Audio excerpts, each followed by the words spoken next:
The Brothers Grimm Fairy Tales.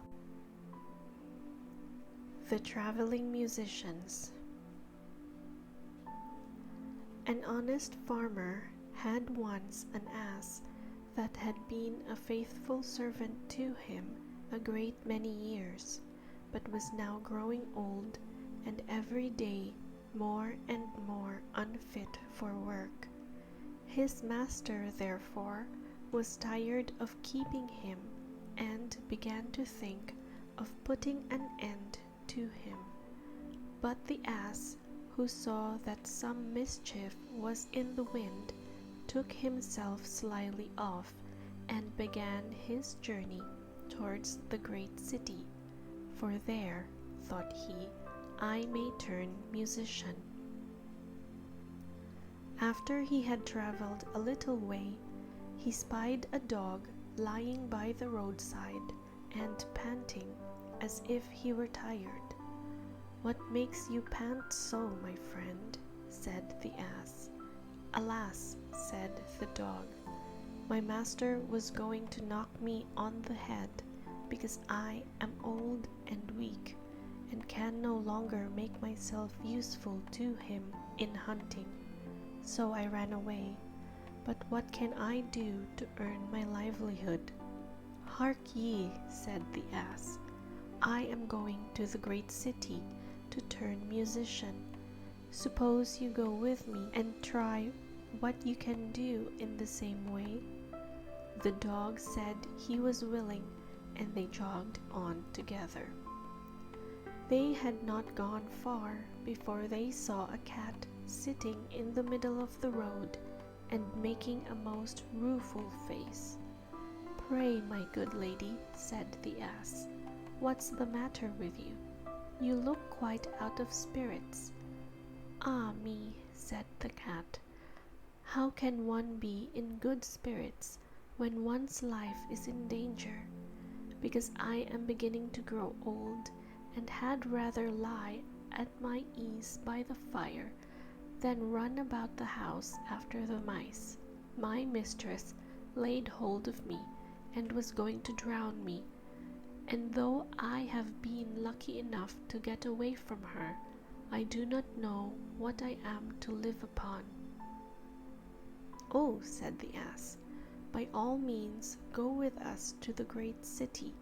You are a good night singer and may make your fortune as a musician." The cat was pleased with the thought and joined the party. Soon afterwards, as they were passing by a farmyard, they saw a cock perched upon a gate and screaming out with all his might and main. "Bravo!" said the ass. "Upon my word, you make a famous noise. Pray, what is all this about?" "Why," said the cock, "I was just now saying that we should have fine weather for our washing day, and yet my mistress and the cook don't thank me for my pains, but threaten to cut off my head tomorrow and make broth of me for the guests that are coming on Sunday." "Heaven forbid," said the ass. "Come with us, Master Chanticleer. It will be better at any rate than staying here to have your head cut off. Besides, who knows, if we care to sing in tune, we may get up some kind of a concert. So come along with us." "With all my heart," said the cock. So they all four went on jollily together. They could not, however, reach the great city the first day. So when night came on, they went into a wood to sleep. The ass and the dog laid themselves down under a great tree, and the cat climbed up to the branches, while the cock, thinking that the higher he sat, the safer he should be, flew up to the very top of the tree, and then, according to his custom, before he went to sleep, looked out on all sides of him to see that everything was well. In doing this, he saw afar off something bright and shining, and calling to his companions, said, "There must be a house no great way off, for I see a light." "If that be the case," said the ass, "we had better change our quarters, for our lodging is not the best in the world. Besides," added the dog, "I should not be the worse for a bone or two, or a bit of meat." So they walked off together towards the spot where Chanticleer had seen the light, and as they drew near it, became larger and brighter, till they at last came close to a house in which a gang of robbers lived. The ass, being the tallest of the company, marched up to the window and peeped in. "Well, donkey," said Chanticleer, "what do you see?" "What do I see?" replied the ass.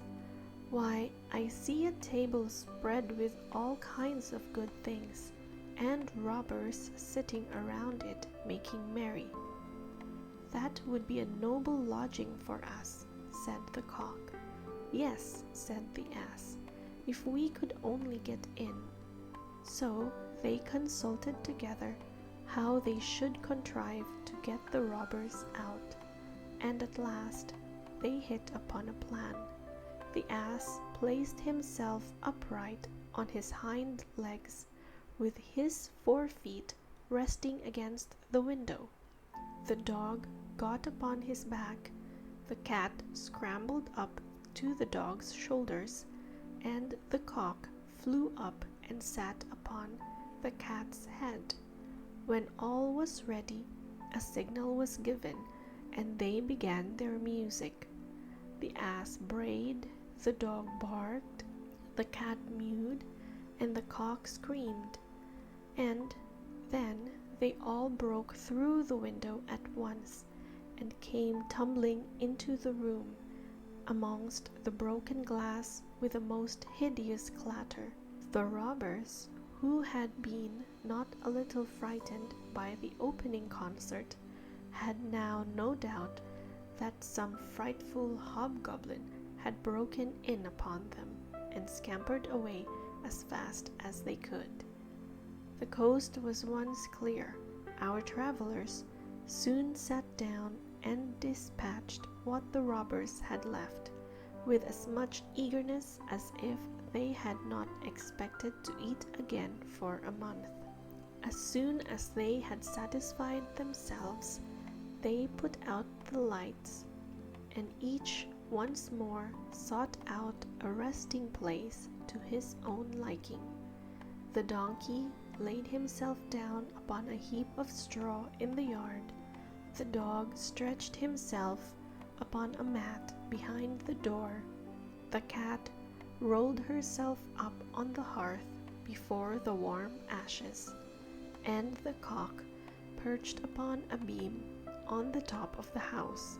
And as they were all rather tired with their journey, they soon fell asleep.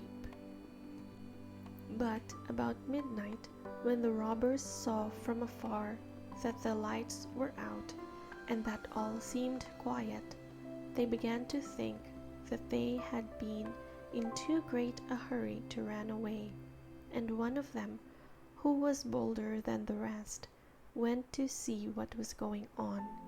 Finding everything still, he marched into the kitchen and groped about till he found a match in order to light a candle, and then, espying the glittering fiery eyes of the cat, he mistook them for live coals, and held the match to them to light it.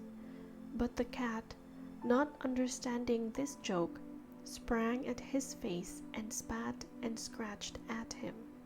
This frightened him dreadfully, and away he ran to the back door, but there the dog jumped up and bit him in the leg, and as he was crossing over the yard, the ass kicked him, and the cock, who had been awakened by the noise, crowed with all his might. At this the robber ran back as fast as he could to his comrades, and told the captain how a horrid witch had got into the house, and had spat at him and scratched his face with her long bony fingers, how a man with a knife in his hand had hidden himself behind the door and stabbed him in the leg, how a black monster stood in the yard and struck him with a club, and how the devil had sat upon the top of the house and cried out, "Throw the rascal up here." After this, the robbers never dared to go back to the house, but the musicians were so pleased with their quarters that they took up their abode there, and there they are, I dare say, at this very day.